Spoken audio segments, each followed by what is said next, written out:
Our scripture lesson this morning is this great parable. You heard Paul mention it a few minutes ago.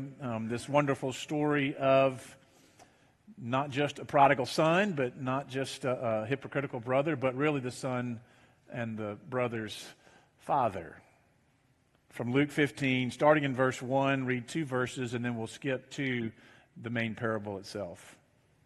Luke 15:1. Now tax collectors and sinners were all gathering around to hear Jesus, but the Pharisees and the teachers of the law muttered to themselves, "This man welcomes sinners and eats with them." Verse 11. So Jesus said, "There was a man who had 2 sons, and the younger one said to his father, 'Father, give me my share of the estate.' So he divided his property between them. Not long after that, the younger son got together all he had and set off for the far country, where he squandered his wealth in wild living. After he had spent everything, there was a severe famine in that whole country, and he began to be in need. So he went and he hired himself out to a citizen of that country, who sent him into the field to feed the pigs. He longed to fill his stomach with the pods that the pigs were eating, but no one gave him anything. When he came to his senses, he said, 'How many of my father's hired hands have food to spare, and here I am starving to death? I will set out and will go back to the father and say to him, Father, I have sinned against you and against heaven. I'm no longer worthy to be called your son. Make me like one of your hired servants.' So he went out and went to the father. But while he was still a long way off, his father saw him coming and was filled with compassion for him, and he ran to his son and threw his arms around him and kissed him. The son said, 'Father, I have sinned against heaven and against you. I am no longer worthy to be called your son.' But the father said, 'Quick, bring the robes, the best robes, and put it on him. Put a ring on his finger and sandals on his feet. Bring the fattened calf and let us kill it. Let's have a feast and celebrate. For this son of mine was dead and is alive again. He was lost, but now he is found.' And so they began to celebrate. And meanwhile, the older son was in the field, and he came near the house, and he heard the music and the dancing, and he called one of the servants to him and said, 'What is going on?' 'Your brother has come back,' he replied, 'and your father has killed the fattened calf because he has him back safe and sound.' The older brother became angry and refused to go in. So his father went out and pleaded with him, but he answered his father, 'Look, all these years I have been slaving for you and never disobeyed your orders. Yet you never gave me a young goat so that I could celebrate with my friends. But this son of yours, who has squandered your property with prostitutes, comes home, and you kill the fattened calf for him.' 'My son,' said the father, 'you were always with me, and everything I have is yours. But we had to celebrate and be glad, because this brother of yours was dead and is alive again. He was lost, but is now found.'" Amen. This is the word of the Lord. Well, from the outset and from the context, we know that this is no ordinary story. It is a parable, of course. A parable was a story, but it was more than that. It was the main way that Jesus taught people back in that story-based oral culture. How do you learn? Well, once upon a time, there was a man who had 2 sons. The parable, of course, is always symbolic. There are so many different layers of meaning as there are to this one. You know, Jesus, when he began to teach, he would often say, "Whoever has ears to hear, let them listen." Now, everybody has ears, of course. What he meant was, is your heart open? Is your mind really willing to consider something different? If your ears and your heart and your mind are already closed up, then there's really nothing that Jesus can say to teach much of anything. He'll sound confusing or silly. Sometimes he makes people angry if they're all closed up to religion or faith or God or anything like that. But whoever has ears to hear. So when Jesus told a story, when he told a parable about something of great significance, it was just that. He was not like preachers like me who sometimes fill the air with words just to take up time. I mean, he was really always teaching something. And it was something of crucial importance. It was something about God's personality, about God's love, and about God's goodness and God's mercy. He would often say, the kingdom of heaven is like, and then tell a parable.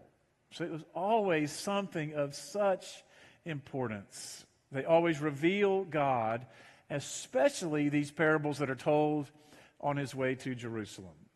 We've been in this sermon series called God on the Move. We've been moving with Jesus from Galilee in the north as he journeys on his way south to Jerusalem. We know why he is going there. It is of the utmost significance. It's a serious, serious journey. And so Jesus is going on the way. And the two most well-known parables of Jesus are told on this journey. In Luke 10, there's the parable of the Good Samaritan. And here in Luke 15, there is this parable that I have always called, because everybody calls it this. We all learn it as the parable of the prodigal son, of course. But for me to call it that is probably to misname it and then to misunderstand it. Because it's not really about the prodigal son.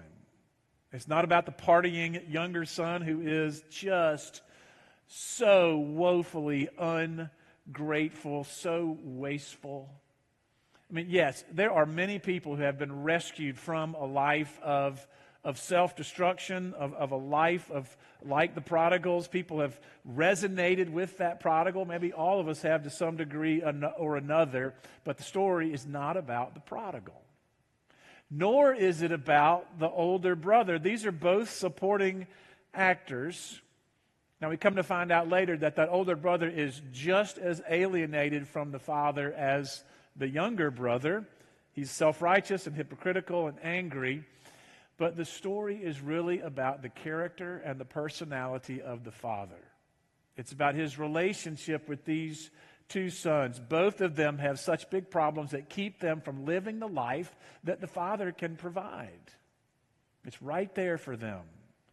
So it's about the father and the two sons. And then, of course, what we really know from the context is that this is a parable about God. This is a parable about God's personality and God's priorities and God's relationship with his children, all of his people. So we know from Luke 15:1, that Jesus is surrounded by this caste of lower caste people, of unsavory, sort of dirty physically, dirty spiritually, unclean, unlikable except by their own kind of people. We don't know what town Jesus is in, and it really doesn't matter, because whatever town he was in, these people sort of gravitated toward Jesus.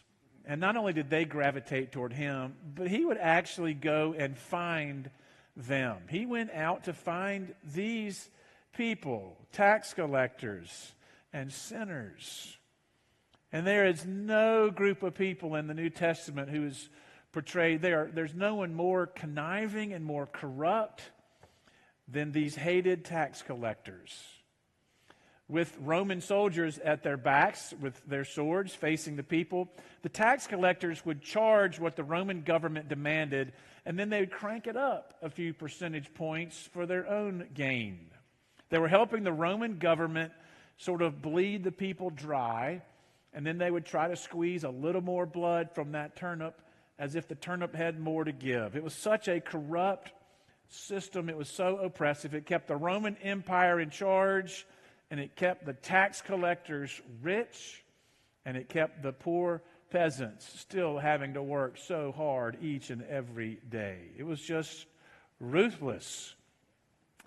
So everybody hated the tax. No one liked tax collectors except other tax collectors and Jesus. Jesus seemed to like them, to call them by name, to go out of his way to go to their houses to eat at their tables. People flocked to him like tax collectors.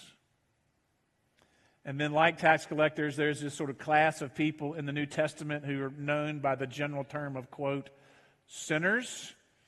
And they're also in every town that Jesus visits. They're called sinners for lots of reasons, lots of people. One of the really interesting things about the show The Chosen, which I know many people have watched, we've watched about half of it so far. One of the things that I really like about it is that it shows ancient Jewish society like it really was. And their society was like ours is now, like every society is, in fact, that there's this whole subculture and sub-economy that exists sort of in the shadows, and sometimes not even in the shadows, but out there in broad daylight. In The Chosen, there is one episode where we see Mary Magdalene fall down and fall back into the life from which Jesus had rescued her several months before this. She has been following Jesus for several months, and her heart has just become alive in his presence. But of course, she finds it difficult to follow and to live by trusting him, not knowing where they are going, and knowing that people remember her and sort of scorn her, and trying to live this new life. It is so hard to live by faith. And she's right. Isn't she?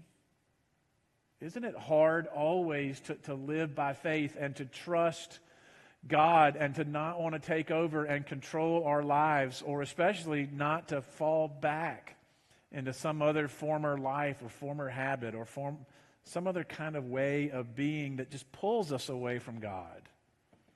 So in this episode, we see Mary leave that camp of disciples, and no one really knows where she's gone. She just kind of disappears. She walks into town and descends down into this sort of underground space. And that space is part bar and it's part gambling den. There are dice games going on in the corners. It's a place for people who want to disappear, where they can disappear too. It's part market where everything is for sale, if you understand my drift. It's a place where we know that Mary, we know her from her former life. So we know that in her former life that Mary was controlled, it says, by powers, just by these dark forces that were beyond her control. And they controlled her. And that when Jesus came into her life, he swept these powers out of her mind and her heart. He freed her. He gave her this new life.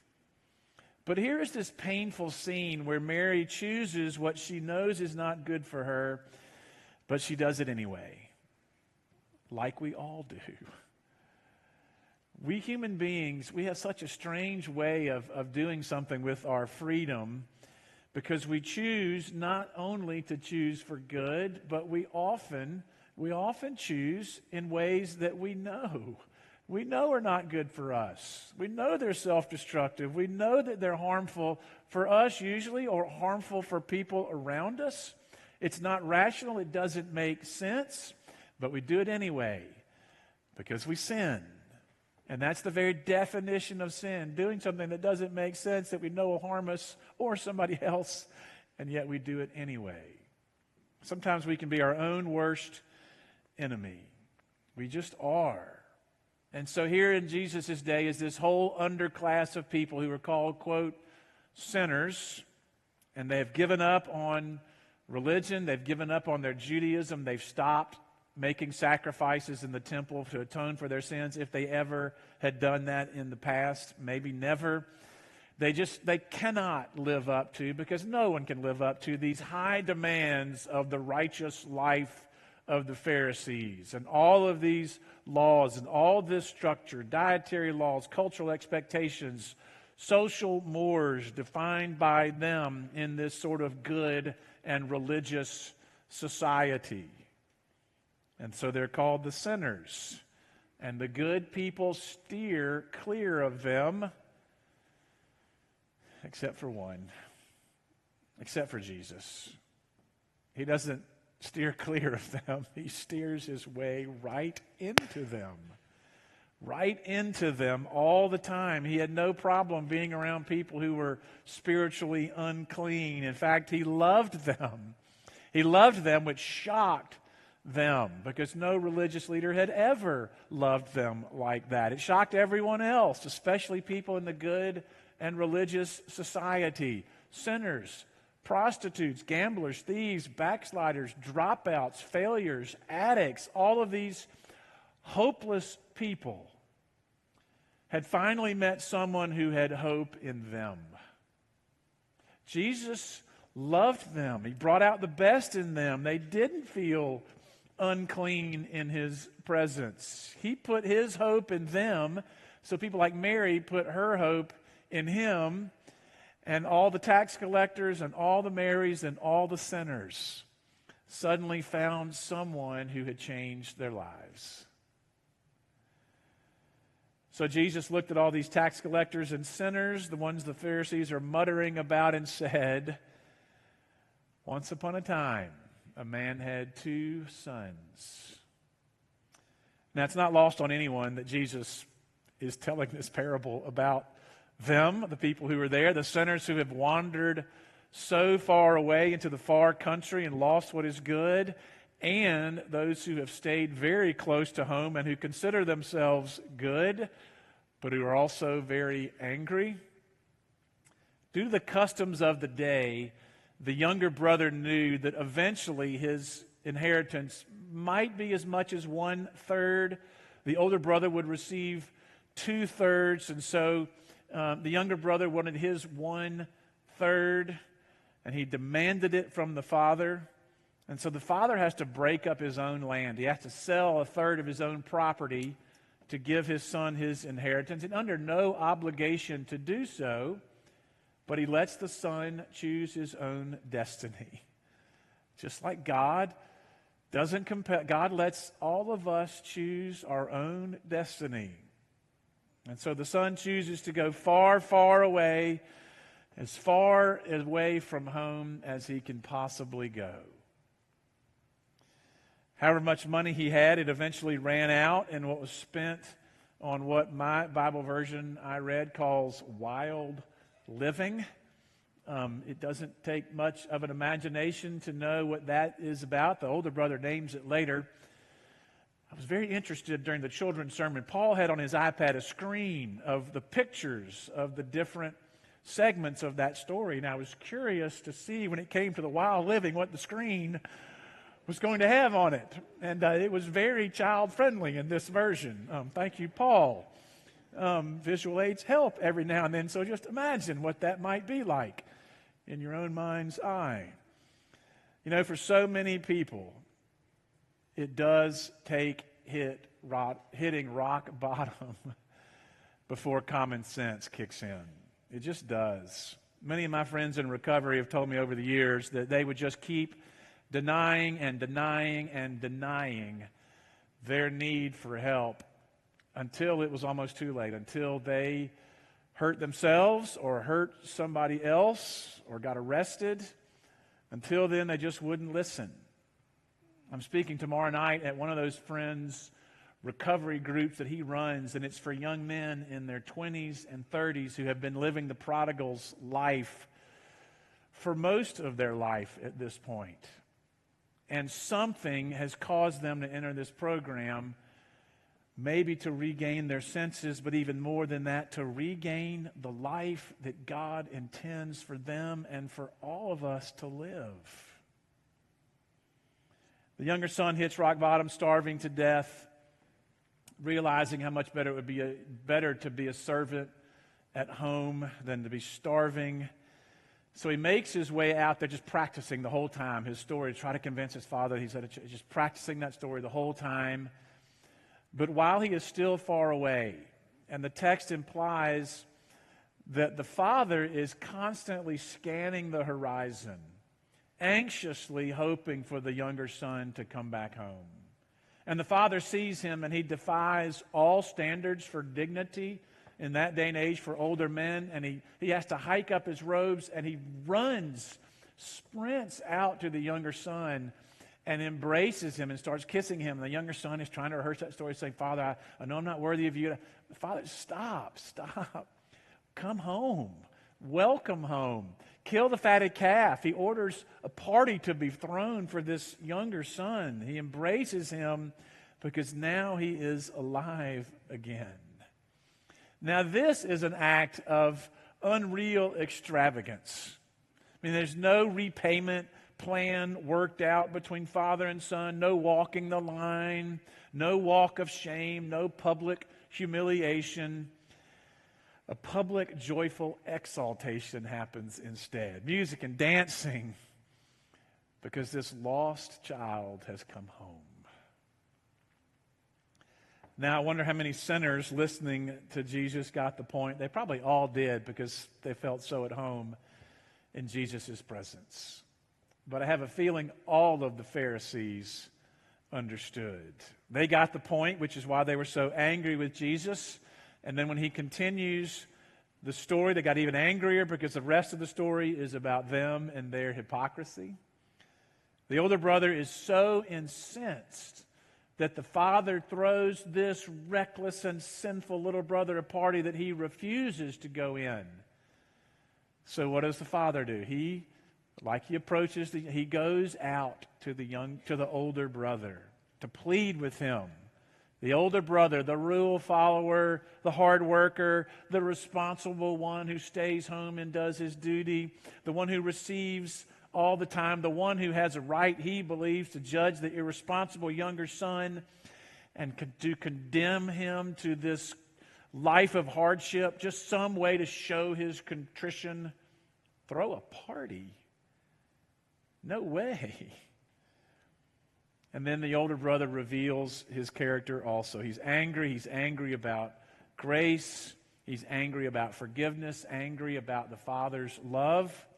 He speaks to his father, again, in a very sharp tone that was uncharacteristic of that day and age. It's so disrespectful. He says, "Look, all these years I have been slaving away for you." No, he hasn't. He hasn't. The father hasn't demanded he be a slave. He's second in command on the father's family farm. He's working that land. He is receiving all of that benefit.